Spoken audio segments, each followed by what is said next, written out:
We're going to close out Chapter 7 by talking about one last kind of story problem, distance rate time problems. These problems can be very, very tricky. The key is to remember your distance equation, which is that rate times time equals distance. So just remember d equals rt.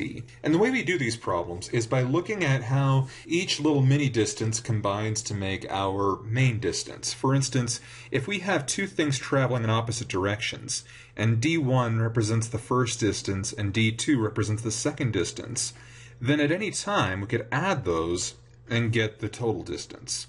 If they're moving at each other, well, it actually turns out that works the exact same way. d1 plus d2 still equals d. The tricky part, though, can be breaking these down into their own rates and times. You'll have a rate times a time for this, and a rate times a time for this. And figuring out which is which can be a little difficult, but you get used to it. Let's take a look at example 1.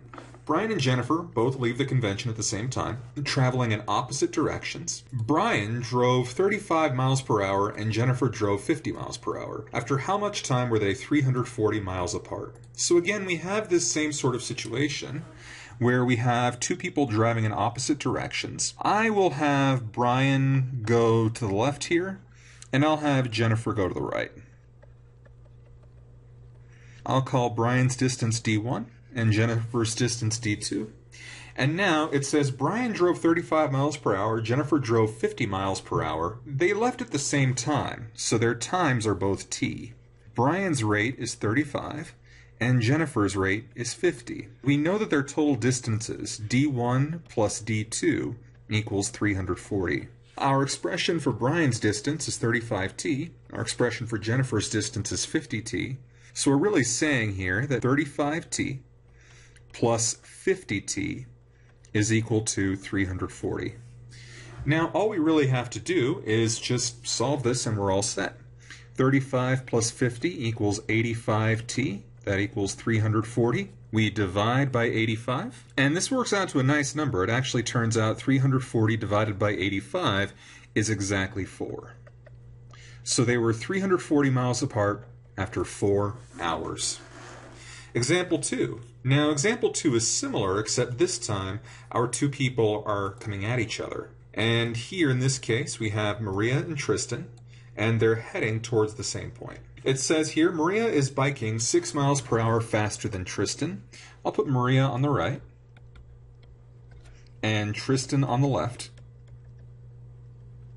And again, I have that each of them is going an individual distance. We know they met after 3 hours, and we know this total distance, the distance that Tristan rode and the distance that Maria rode, that total distance adds up to 126 miles. So again, we're just going to find expressions for each. Now, this time we do know the time, but we don't know the rate. We do know that 3 hours passed for both. But we also need to come up with an expression for each rate. Well, we know that Maria was biking 6 miles per hour faster than Tristan. So if we called Tristan's rate r, Maria's would be r plus 6. And so this works the same way. d1 plus d2 equals 126. Our expression for Tristan's distance is r times 3. Our expression for Maria's distance is r plus 6 times 3 equals 126. I realize that in this form it doesn't look very familiar, so you may find it beneficial to do a little rearranging here. I'll write this as 3r plus 3 times r plus 6 equals 126. Then we distribute, so 3r plus 3r plus 18 equals 126. 3r plus 3r is 6r plus 18 equals 126. We subtract 18 from both sides. We get that 6r is equal to 108. And then to finish this off, we simply divide by 6. And we get that r is 18. But we're not quite done yet.